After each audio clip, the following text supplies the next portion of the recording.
নজর রাখবো পরবর্তী সংবাদে। ভারত জোড়ো যাত্রা, ভারত জোড়ো ন্যায় যাত্রার পর এবার ধন্যবাদ যাত্রার আয়োজন করতে চলেছে কংগ্রেস। দেশ জুড়ে লোকসভার যে ফলাফল বা যে সাফল্য তা এক প্রকার ধরে রাখতেই এই বিশেষ কর্মসূচির ঘোষণা দিল কংগ্রেস। জাতীয় কংগ্রেসের পক্ষ থেকে এবার উত্তরপ্রদেশ জুড়ে টানা কর্মসূচি হাতে নেওয়ার কথাই শোনা যাচ্ছে। তবে উত্তরপ্রদেশ জুড়ে ধন্যবাদ যাত্রার পথে নামতে চলেছে কংগ্রেস নেতৃত্বরা। 403টি লোকসভার যাত্রা কর্মসূচি নিয়ে পথে নামতে চলেছেন রাহুল গান্ধী, অর্থাৎ প্রায় 403টি লোকসভা এলাকা তারা কভার করবেন ধন্যবাদ যাত্রার মধ্য দিয়ে, যে খবর কংগ্রেসের সূত্রের। কথা বলবো প্রতিনিধি অঙ্কিতা বর্ধন রয়েছেন টেলিফোন লাইনে। অঙ্কিতা, কংগ্রেসের ভারত যাত্রা দেখেছি, ভারত জোড়ো ন্যায় যাত্রা দেখেছি, এবার ধন্যবাদ যাত্রার আয়োজন। এই ধন্যবাদ যাত্রা ঘিরে কি জানতে পারছো? তাদের এই যাত্রার রুটম্যাপ ঠিক কোন কোন দিকে করা হয়েছে?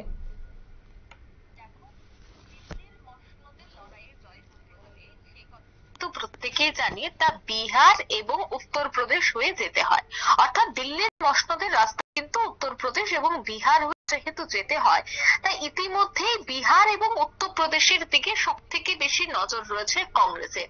যে প্রত্যাশিত ফলের আশা ছিল তা কিন্তু এবার কংগ্রেস সহ অন্যান্য নেতৃত্বরা পেয়েছে। তাই এবার কংগ্রেস উত্তরপ্রদেশ এবং বিহারে তাদের যাত্রা শুরু করতে চলেছে, তা হচ্ছে ধন্যবাদ যাত্রা।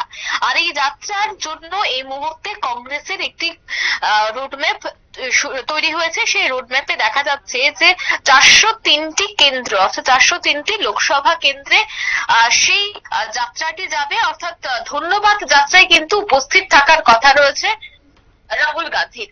আর সেই জায়গায় রাজনৈতিক বিশ্লেষকরা বলছেন যে গোবলয়ের মধ্যে উত্তরপ্রদেশ হচ্ছে এমন একটি জায়গা যে জায়গায় জয় পেলে বা যে জায়গায় আসন সব থেকে বেশি থাকলে দিল্লির মসনদে লড়াই করতে খুবই সহজ হয়।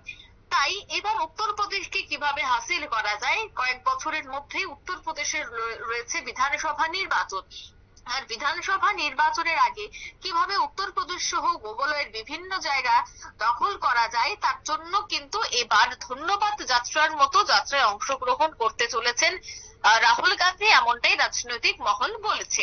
অন্যদিকে কংগ্রেসের পক্ষ থেকে জানানো হয়েছে যে লোকসভা ভোটে ভালো ফলাফল দেখে ইতিমধ্যেই কংগ্রেসের শীর্ষ নেতারা তারা এই সক্ষম ফলাফলের জন্য নতুন নয়া যাত্রা শুরু করেছেন। বেশ কয়েকটি রাজ্য ইতিমধ্যেই তারা ঠিক করেছে, তালিকায় রয়েছে। ফলে ভোটের ফলাফল থেকে কিন্তু এক প্রকার উচ্ছ্বাসিত রয়েছে কংগ্রেসের শীর্ষ নেতৃত্বরা। জনতা জনার্দনের এই রায়কে কুর্নিশ জানাতেই এই যাত্রা বলে জানা যাচ্ছে, যেখানে উত্তরপ্রদেশ তথা রাম মন্দিরের রাজ্যেই মোদী ঝড় রুখে দিয়ে এবার সমাজবাদী পার্টির প্রধান অখিলেশ যাদব এবং তার সহযোগী কংগ্রেস তারা এই যাত্রা করতে চলেছেন। জনতার রায়কে ধন্যবাদ জানিয়ে এই যাত্রা বলে জানাচ্ছেন কংগ্রেসের শীর্ষ নেতৃত্বরা। তবে কবে থেকে শুরু হচ্ছে জানা গেছে যে 11 তারিখ থেকে 15ই জুন পর্যন্ত ধন্যবাদ যাত্রার আয়োজন করা হয়েছে সেই রাজ্যের 403টি আসনে। এবং 403টি আসনে ঘুরে ঘুরে ধন্যবাদ যাত্রা করবে হাত শিবির। আর এই যাত্রায় অংশ নেবেন দলের শীর্ষস্থানীয় নেতা নেত্রী ও কর্মী সমর্থকরা।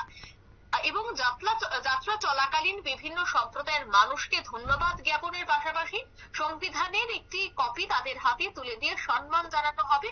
অন্যদিকে উত্তরপ্রদেশের 80টি লোকসভা আসনের মধ্যে 37টিতে যেতে একক বৃহত্তম দল হয়েছে এখন এসপি, অর্থাৎ সমাজবাদী পার্টি। সেক্ষেত্রে সহযোগে রয়েছে কংগ্রেস, তাই সহযোগে কংগ্রেস জিতেছে 6টি আসন।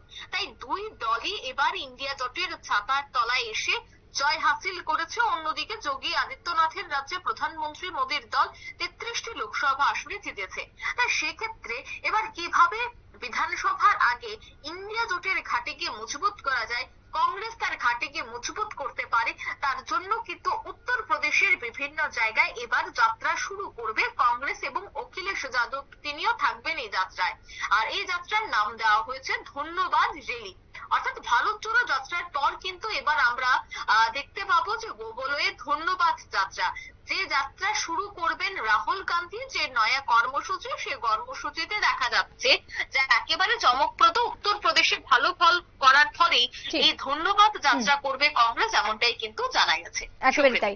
ধন্যবাদ অঙ্কিতা তোমায়। অর্থাৎ কংগ্রেসের ভারত জোড়ো ন্যায় যাত্রার পর এবার কংগ্রেসের ধন্যবাদ যাত্রা শুরু হতে চলেছে এবং আগামী দিনে উত্তরপ্রদেশ থেকে এই যাত্রা শুরু করতে চলেছেন কংগ্রেস নেতৃত্বরা। জনগণকে ধন্যবাদ জানাতেই তারা এই যাত্রার আয়োজন করতে চলেছে বলে খবর কংগ্রেসের সূত্রে। ছোট্ট একটা বিরতির পর ফিরে আসবো, সঙ্গে থাকুন।